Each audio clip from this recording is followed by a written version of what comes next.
Matt, what's up, guy? Hold up. Can you hear me? Yeah, I can hear you. Can you hear me? I can hear you. Can you hear me loud and clear? Yeah, yeah, yeah. All right, word. Welcome to the Joe Throws Pod. Thanks, Joe Throws. This is my first guest ever. It's my former teammate and pitching colleague, Matt Brault, as everyone calls him, Matty Bro. Matty, I'm not gonna do your introduction for you. You can tell everybody who you are. What you're doing now, what you did in the past, and your story. Wow. That's a lot. Well, first, my name's Matt Bro. He's just being an ass. Um, about me, my story as a baseball player. What do you mean, my story, Joe? Yeah, like your story, like how you got to where you are today. Wow. Well, it depends how far you want to go back. Um, been playing baseball my whole life. Started in t-ball, all the way up through little league, from high school into college. My dad being my biggest influence, my biggest pusher along the way. He was the one kind of being my coach up through little league, and after graduating that, when I was starting playing more serious baseball, joined a pretty good Legion club, which is Legion slash travel. Colchester Cannons when I was around a junior in high school. That's when I really started honing my craft, especially as a pitcher.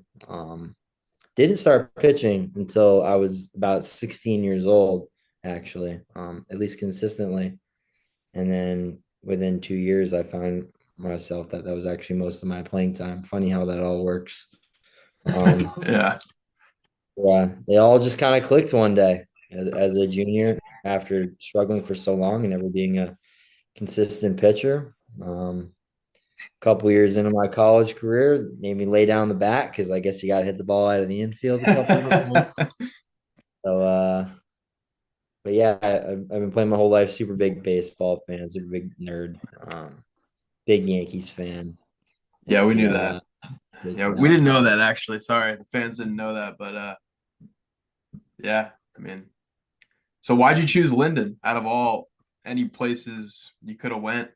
I mean, I don't know what other places you could have went, but why'd you choose the Ville, as we call it? Well, I had a couple options, but mostly I'm local. I'm from Vermont, so I get that in-state tuition. I have family near Linden. I have a lake house 20 minutes from campus. So I can't lie, a lot of those factors came into play. Academically, they had the program that I wanted. It was a great fit from tech. And then the baseball side, I knew the coach a little bit at the time. I think, yeah, Joe, you did have him for a year. Um, I was a walk on. Can't say I was offered anything, at least there. I knew that being at a small Division III school, I'd have an opportunity to play, right? And I think that goes overlooked a lot now. You see a lot of guys, yeah, I want to play D1 baseball and get a scholarship, right? That's a great goal to have. Um, it's not going to happen for most guys. It's just not. Congrats to the guys who are, but more importantly, make sure that your school is a great fit and that you're going to get playing time at your school. You know, if Yeah, I I think play that's baseball, big. I'm not gonna play. There's no point of like once you get to college baseball, I felt, and I think for everybody, all right, you made it. Now what, right? You don't really understand as a high school senior that, oh, I'm gonna build to win a championship at the school. You're not thinking about that until you get there, you know. Um, so as a freshman, I think, especially that fall, you feel a little lost. Like, all right, I made my goal. Now what? Now what is my next step?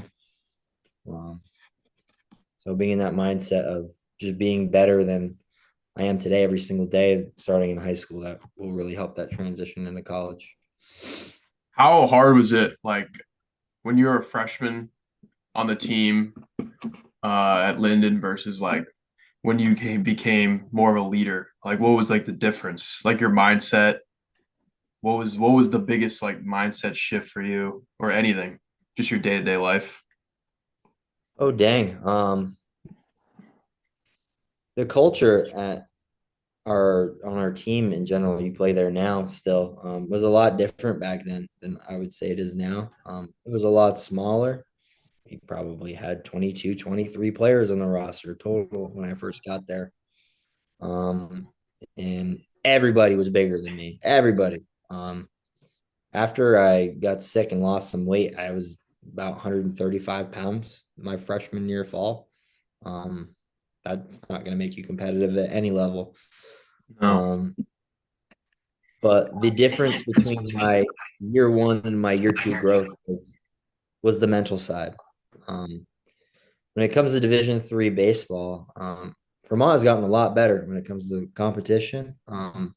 So velocity wise as a hitter or hitting wise as a pitcher, nothing really blew me away. There's nothing that I wasn't quite prepared for, except everybody is just honed in their craft. You know what I mean? People know how to pitch. People have plans at the plate. Kind of that competitive edge, that IQ edge that you may have as a really good high school baseball player. You may not have that anymore. And that's where a lot of my confidence came from. Was I know I'm the smartest player on this field, at least in high school. So when you get to college and everybody's a baseball guy, oh shit, I don't have that anymore. So having to find different ways to find that confidence um, was the biggest growth. And for me, it's just preparation, being around the right people, having the right training, having the right coaches. And that's how you build confidence when you don't see the numbers and see the success. Um, but yeah. Yeah, I think I agree with that. I mean, confidence is huge. Without confidence, you're not going to go out there and perform to where you want to be. And yeah, I mean, you know how it is. I mean, you've seen it firsthand, actually. Matt Bro is he was my teammate for 2 years, so he knows the darkest times, the great times, every single time of my career and his career. So I mean, yeah, and now he's a coach. So let's swing over to being a coach now, huh? What's the I know you coached a little bit in like the summers, but now you're kind of a full-time coach. But I don't want to, say anything for you, but how is that versus being a player? Wow. Especially my first few years while I was playing and coaching. I was coaching like 16U level when I was like 19 years old. So I was still like, I was fresh out of Legion playing college ball. You really just want to get out there and just pound kids, like, and the perspective was honestly harder because you're like, wow, why is this kid not doing this? Why are they not getting that? But the more that I've coached, the more I'm like, okay, this is normal for a kid not to get this. And now that I'm a teacher, Yeah. um, it's different in a lot of ways. That kind of like that part of me's gone now. But it's a great way to stay in the game. Um, being able to give back, um, living through kind of everybody else's dreams and seeing that success and your team success. You have a lot of pride. That's what you live for as a coach, to have pride in your team, have pride in your players. And you have to be selfless. It's not about you anymore. I still see way too much of that where people make it about themselves and they'll down talk their players. Um, it's unreal, some of the stuff I still see in high school. But yeah, it's cool. And I'm young and I'm personable. I use that to my advantage. Um, build great relationships both as a teacher and as a coach, with my youthfulness and my ability to just be human, you know. Yeah. So like that relationship and communication, like how big is that to being like a great coach in today's baseball? Like how much different is it now when you were like growing up? It's a lot different now, and I think you can see it in the big leagues with the hires that are made. Like, big Yankees fan, just use an example, Aaron Boone. Like, what coaching background does that guy have? Not much. He was a ESPN broadcast guy before he became the manager of the Yankees. Like, how do you explain that? And it's simply because he's a people person. Um, he made a lot of bad decisions, saw it in the World Series, yet they continue to keep him around because players love playing for him. He's open, he's honest with his players. He gets on them behind the scenes, does the right things you need to do. And, as long as people like you, you're going to have a job in the game. Um, Being down to earth with guys, kind of leveling the playing field. A lot back in the day, it's strict coach yelling at you, and you're the player just being ridiculed and just taking it. Um, for some guys that works, other guys it doesn't. And you can have your opinion about how we are as a society now when it comes to that kind of stuff and strictfulness. But my methodology is if they can see me in themselves, they're more likely to relate, they're more likely to learn, they're more likely to listen because they trust me and they know that I've been there. So telling those stories of successes, of failures, uh, it really helps them connect and they're more likely to learn from you. Yeah, I agree. I sometimes see that with like guys that I'm working with, like the freshmen or sophomores that are still young on our team for Linden, actually. And yeah, I mean, I tell them all the time, like all the failures and successes I've had, and it kind of, I think it kind of makes them feel a lot more like comfortable. I know that's not a good word because, you don't want to ever be comfortable, but it makes them feel better talking to you and like communication wise, I think comfortable more than like the outcome of the game and all that stuff. And yeah, I actually was talking about that with one of our coaches, and I won't say his name, but um yeah, I think a lot more in today's game it's like you can't be one-sided now because players don't always like take that well versus others do. Like you said, like there are guys that can take the criticism, and then there's guys that will completely shut down. Like, yeah, I actually have a question. Like, how do you deal with a guy that shuts down like in the middle of the game, but another guy is completely okay with it? Like, do you change your coaching philosophy, or do you just have to be different with everybody? Like, I know that can be hard. Like, you have to be different with all the other player with all the players. You don't want to always, you know, When make it. obviously when you address a team as a whole, you have to be consistent. It's because you have to establish that culture, the way you talk to your guys as you address a team. But when you're one on one, you know, and I'm working education too, you talk to people differently. You talk to people the way that's going to make them click the best. Unfortunately, a lot of times, like you said, the guys that totally check out, when they check out, they check out. It's hard to check back in baseball. It is hard to check back in. Yeah. A lot of times, especially at higher levels, if you do that, you're going to sit. And I've pulled many kids from games that check out. Like, look, you've chosen to quit in this moment. I have somebody on the bench that really wants to play, so they're going to play. Um, and so that whole quitting thing, giving up, just cannot be an option, and you have to take that away from them completely. You A lot of time those guys need the encouragement, right? I think using certain vocabulary, um, kind of like the best term to use is, come on, you're better than that, right?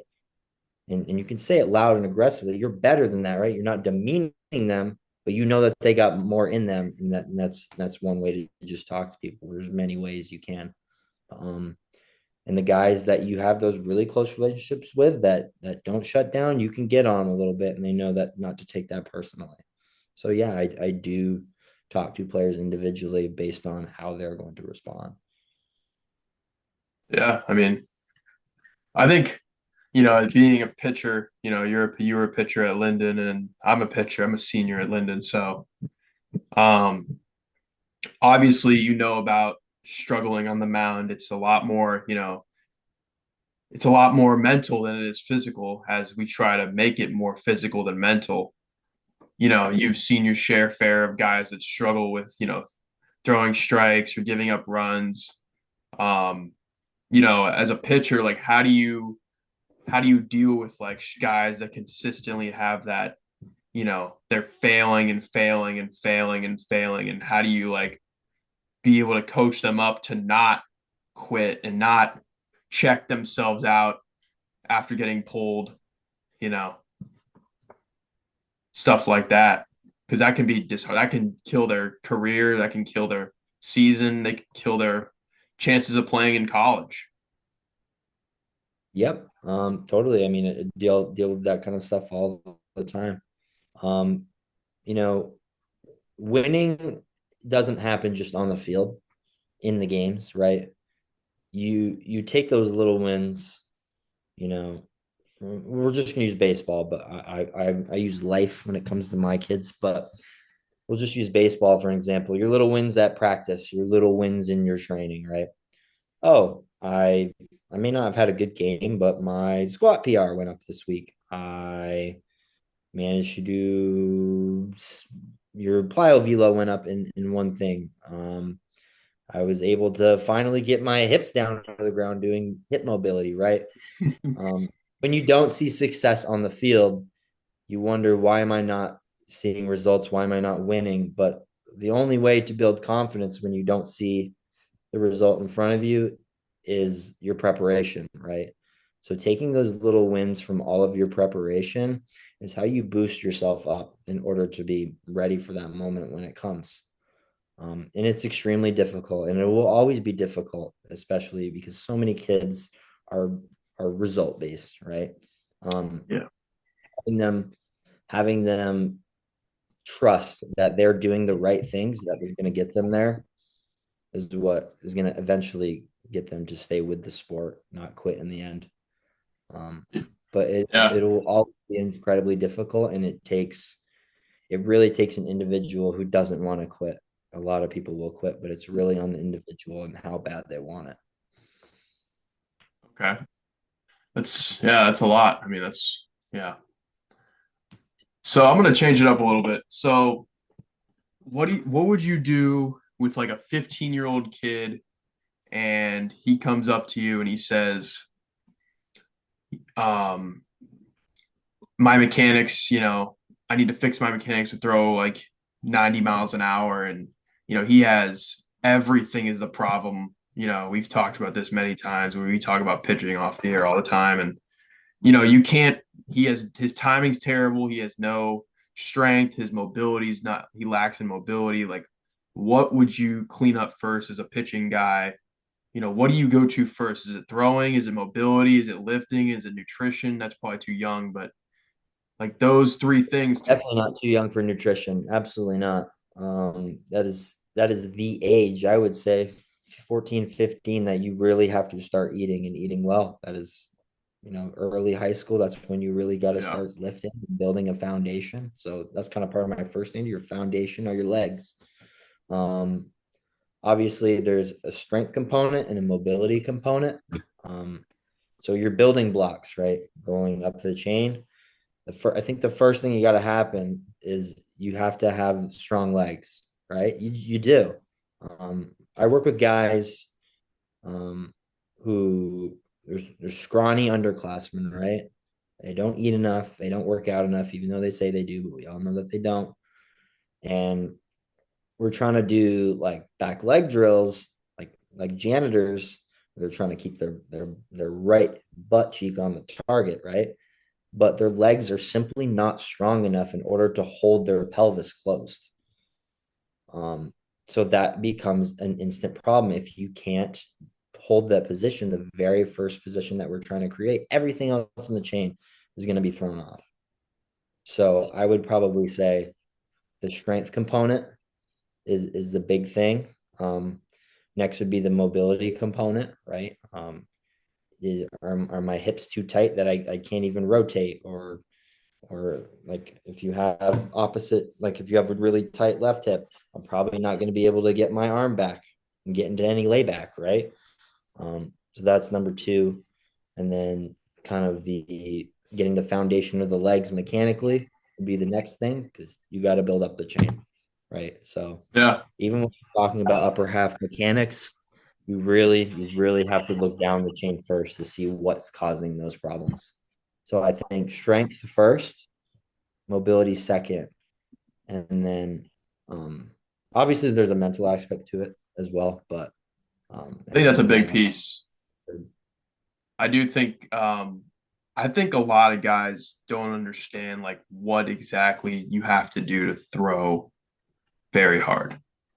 Like you there's so many more things than just like, oh, I went to the gym and did a few workouts. Like it's it's everything you do from when you wake up to when you hit, your head on the pillow at night. It's everything. I mean, you know, eventually like it's gonna hit them, hit whoever, and they're gonna realize like, dang, like I should have did this or did that, and you only get one career, man. So and it goes by quick, goes by a lot quicker than you think. I mean, I'm in my last year of college baseball, so who knows what I'm gonna be doing after this. yep. And I think for you, you're gonna find this year, this is gonna be the year you learn the most about baseball Yeah, because you're gonna be pitching more in games, and I think the best way to learn is playing in games. I really do. yeah, And my senior year, like you're about to have, I got the most opportunities, which was awesome. And I failed in a lot of them. It happens, but because I got the opportunity, looking back, I learned the most from that year. And I would, if I had a fifth year, which I technically could, but I'll never do. I would be gotta so bring much back better. Matty Bro one more year. Right. Right. Two COVID. But I would be so much better.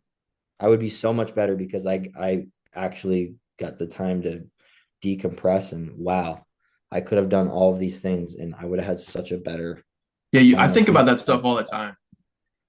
It's Yep. like you learn every year you learn more about yourself and the game. And you're right, like, learning from the game is when or like learning from playing in a game is what you need to do to be more successful. You can train, you can do all your, plyo velos and plyo drills and lifting programs and mobility, but if you're not playing in the game as much and the game is where you learn. So, I Absolutely. so as a coach, are you like do you have different phases for your players? Like in the off season, are you more of like a plyo velo guy, and then once before the season starts, do you go to like a different phase, and then the summer is that different? Or if you're just coaching a team or all that stuff, is there different phases of like what your players are doing in the off season versus the on season? Yeah, for sure. Obviously the in season is really more about maintaining in that recovery, you know.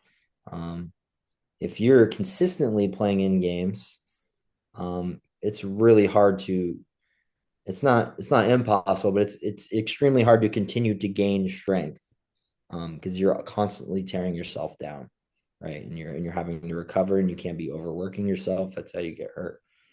But in the off season, of course, you should have phases.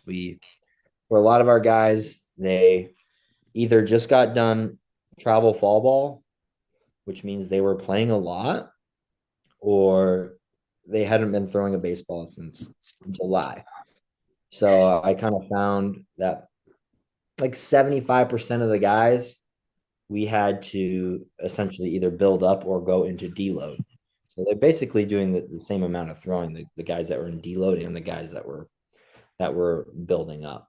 Um, so being smart and rushing into the off season, um, for guys that have been throwing a lot in the fall, kind of taking the time, I wouldn't say the time off from throwing, but just throwing lightly.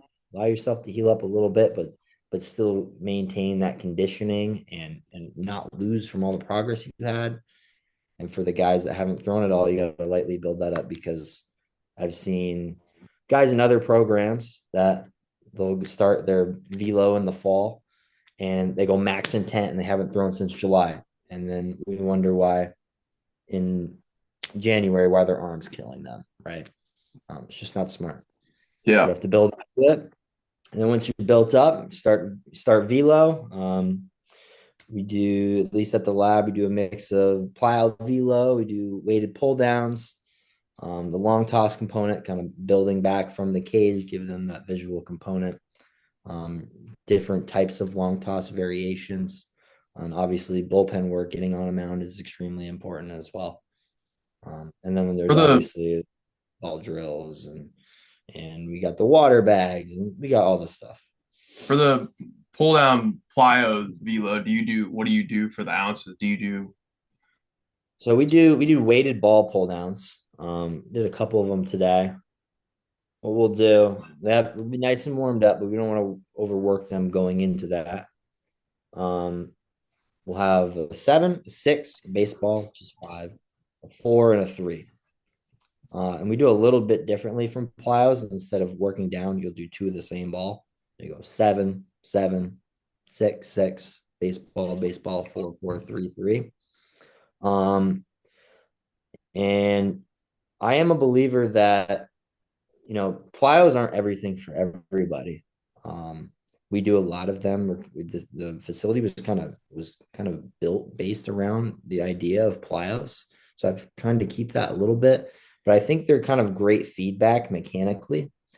You can kind of see, especially with the upper half stuff, throwing the heavier balls will actually be easier because as your arm drops, there'll be more gravity and your arm can pick up speed. You'll be able to get your arm up into a healthy position. And then what we see a lot is when we do those pull downs, the 6 ounce ball, not the 5, the baseball, or even the 3, right? The 6 ounce ball will be the ball that has by far the most velocity. Oh yeah. By Oh yeah. back to back days, I've had guys with their 6 ounce be 5, 6 miles an hour above their baseballs because more weight, they likely have more layback. Yeah, I Um, mean, puts less stress on your elbow. And do you think it works more doing the two back to back of the same ounce rather than just doing like you said, going like 7, 6, 5, just to like, is that just to feel it out more, or is it for just because? um, Probably to feel it out more. Especially there's first few throws are just not great. You know, Yeah. the second ball is almost always better than the first ball. And especially when it comes to younger ages, what we see is that when they throw those tinier balls, they really struggle with the gray ball plyo with the 3 ounce plyo. What we tell them is to just throw it the same as what you normally do, right? Throw it with the same intent, because they'll baby it, and you have to be even looser with a lighter ball, right? Because you don't have Yeah. that pull you back up. So using those lighter balls, I actually find pretty useful because they have to be even more loose to throw them. Yeah, I like throwing tennis balls like in the off season before I started throwing with more intent. I would go from like a baseball to a tennis ball and I would just throw it up against the wall for about 20 minutes and then just call it a day for about 3 or 4 weeks. That's what I would do and then build my way up. And yeah, I mean, I like it. It helps you understand how to be loose and not be so pushy like many people are, including myself. I was very pushy for a long time. Um, yeah, I mean, it's different because they're the guys with the heavier plyos. It's so easier to just get your body in the right position, but you can't get into that as good with a 3 ounce or a smaller ball. Right? So it's really a Yeah, challenge above all. And yeah. like You you want to said, challenge. people think that heavier the ball, the more stress it is on your arm, but it's not about that at all. It's not about the torque. It's about how fast your arm is actually whipping. That's where the torque actually is. Your arm is going to move faster with a lighter ball. Yeah, the more That the faster your arm moves, the better the velocity is going to be. Not the heavier the ball. The heavy balls aren't really a problem unless you're actually using a pull down for it. That's when it's an issue. I had a kid pull out uh, a 9 instead of a 6 the other day. I had the ball backwards. He's like, "Why is this one so slow?" And we looked after him. It was a 9 and not a 6. And then he grabbed an 11 and argued with me that he does that before with the old trainer. I'm like, no, you didn't. So yeah, that gets dangerous though. You don't want to really Yeah, you you don't don't really want to want do that. I yeah, I've never done plyo velo pull downs. I've only used a 5 ounce, but maybe one day we'll see.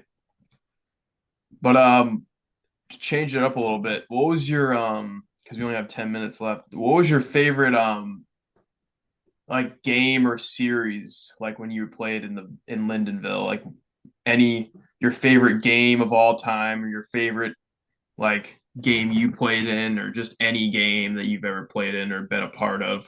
And then you can say, well, first you can say your worst game, like the worst series we've ever had, or and then you could say the best game. best game I've ever been in. Wow. Um, Probably I'm thinking more season. Played so many games in college. It's really hard to remember. I didn't really play in my senior year. Um, Probably my sophomore year. Um, we were just playing super competitive every single series. I remember going up against Hassan. People thought we were going to get blown out, and pretty much every game was a one-run game. And I finally had some success at the plate that series. Got moved up to fifth in the order. Never again, but um, just playing really competitive baseball games. You're not going to really like. That's what I tell my kids all the time. You're just not really going to remember the blowouts. Like blowing out a team or getting blown out, it just doesn't do anything for anybody. Um, it's Yeah. those good those games, those close series that are always good. Those conference rivals, like I said, the Hassan games are more memorable than all else because that's the team that we always wanted to beat because they're the conference champions every year. Uh, Worst game, dang. Um, Lowest I ever felt my senior year. Probably know what I'm talking about right away. Oh yeah. Um, we had there was a weekend I let up two 3-run homers in like 3 days. That sucked, and I've been kind of Was working that the on. umpy? Was that umpy or was that the You Fisher? know, that was Fisher. Umpy, I let go. My arm was cooked. I'll be real. Threw like 70 pitches on senior day, and I had Yeah, nothing. that was I don't worry about that. But that Fisher game under the lights, Biggie started that game right, and he did really well. Um, and then just completely lost. I lost control of the game, like 100%. But it was like looking back to that game, and it wasn't until after the season, like, wow, that was where the biggest learning happened. Like, I had no control over that game. I wasn't shaking off pitches. I wasn't visualizing what I wanted to execute, right? And when you don't do those things, when you're not thinking through the game, that's when you get hurt, right? Because focus is the biggest thing missing in baseball right now. There's so many kids, so many adults that just throw the baseball without a plan, just blindly. yeah. And Yeah, I completely agree. Without a doubt, that's probably one of the best things we've talked about. We've said tonight. I that's what helped me.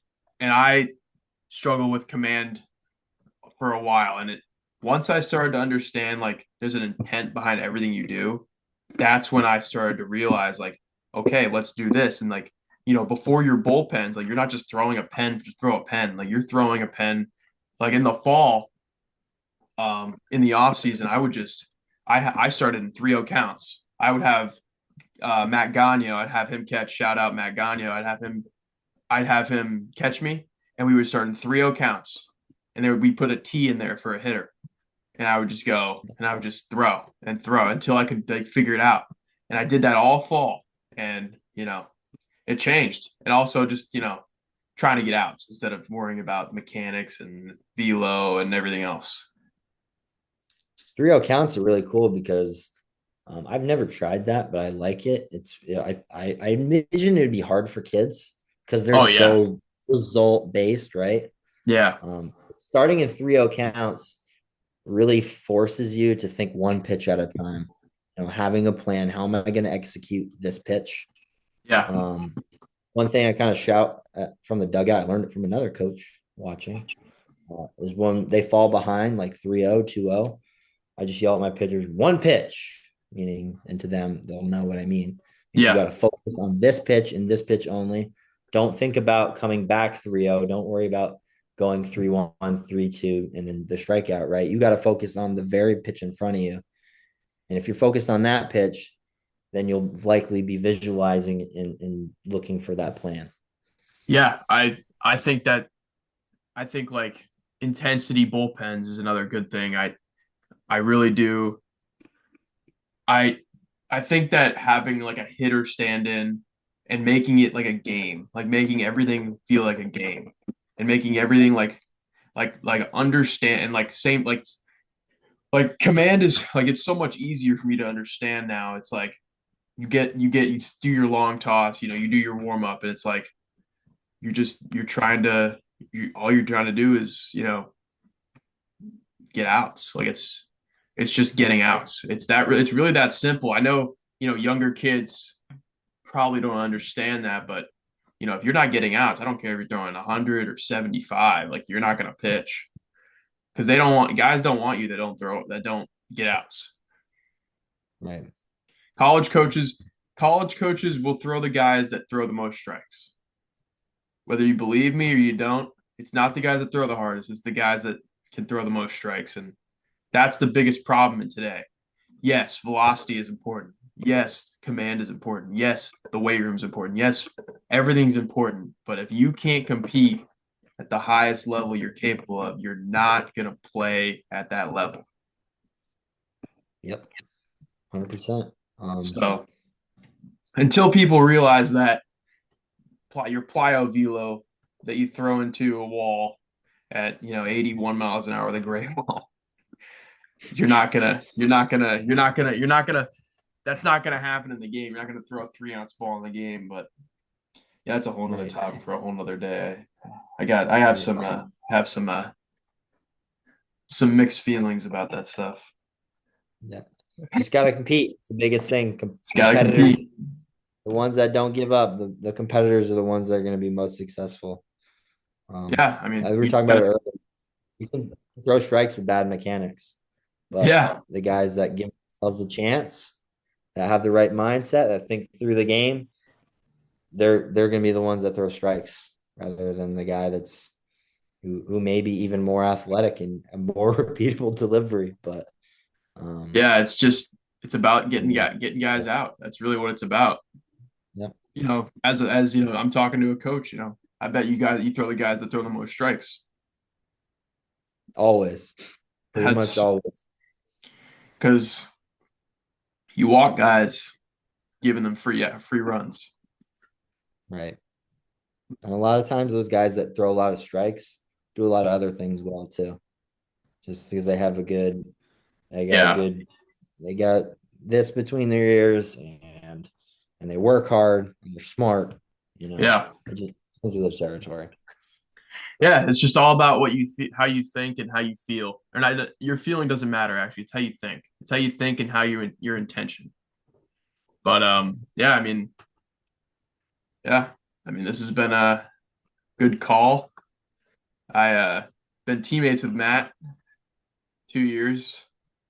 Had some good times, some great times together, and you can hit him at Matt Brault or Matt Bro 23 right on Instagram. Is it at Matt Brault 23? I think it's Matty Bro 3, I think it is. Matty Bro 23, yeah. You can go to his Matty Bro 3. any Vermonters, if you're watching this, go to 802 and try to get better at baseball from my old pitching coach, Matt Bro, he'll fix up your mechanics. And get some if you're a good baseball player, get some real estate in St. Albans. All right, guys, thank you so much. So that'll be it for the Joe Throws pod today. First one ever. So see you, Maddie. Appreciate it. Thanks, Joe. Of course. Honored. Of course. See